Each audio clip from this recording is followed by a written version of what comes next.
Friday na naman. Kaka-off ko lang ng work.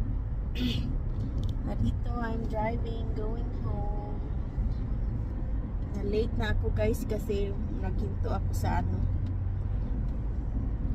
nag-stop ako sa grocery store para bumili ng kakainin ko.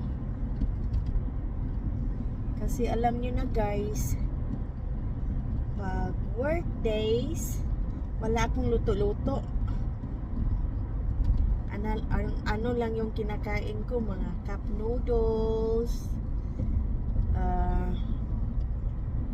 ano ba yan, tuna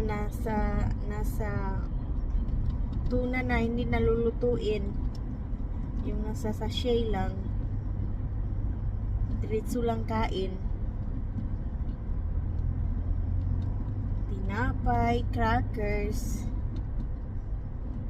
Pero pag weekend guys, banat na magkaon.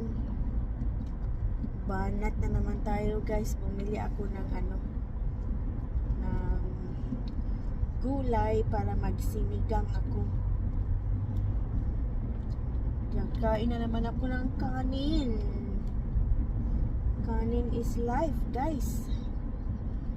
But only in the weekend. Kanin is life. Tapos parisan natin ang sinigang. Nag-isip pa ako kung anong gagawin kong sinigang.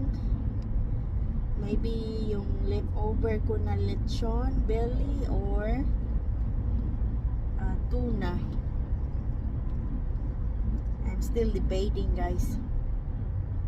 Ano kayang mas masarap guys?